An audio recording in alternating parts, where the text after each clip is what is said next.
בפרשתנו מדובר על הכבדות, והכבדות, כפי שמסביר הרבי הצמח צדק, ישנו גם בקדושה וגם בחלק ההפכי לקדושה.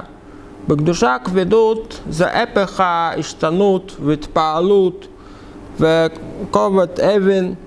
כובד אבן זה אבן ישראל, שכאבן זה האב בן. השילוב של אב ובן זה אבן. האב של עם ישראל, שזה אברהם אבינו, שהוא נקרא צור, הוא נותן את הכוח בבנים שלו להיות לא משתנים ולא מתפעלים משום קשיים. וזה קשור גם כובד, קשור לכבוד, כמו שמשה רבינו ביקש, ראיני נא את כבודך. כבודך, איך שמי שמכובד הוא לא יוצא ממקומו, הוא לא משתנה, אני הוואי לא שניתי, וזה הבקשה שהקדוש ברוך הוא יגלה את שהוא למעלה מכל השינויים.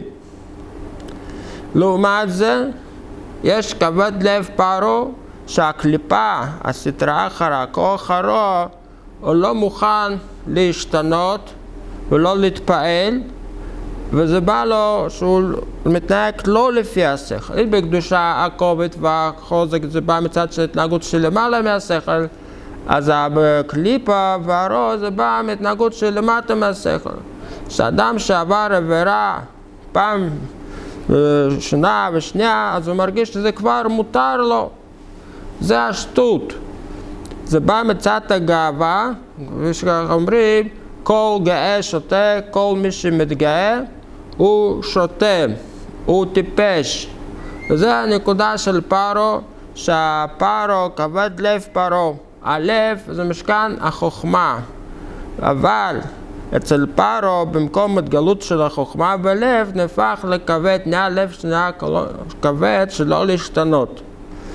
והמטרה היא, כתתקפיה סטרא אחרא סטלא כקונקרא דקודשא בריאו, כך כתוב בזוהר, שעל ידי שכופים את הרוע, כופים את הכבדות של הפרעה, אבל מתקיים מכבדו בפרעה, שהקדוש ברוך הוא מתגלה איכשהו למעלה מכל ההגבלות, מכל השינויים, דווקא על ידי שמתגברים על הקליפת פרעה.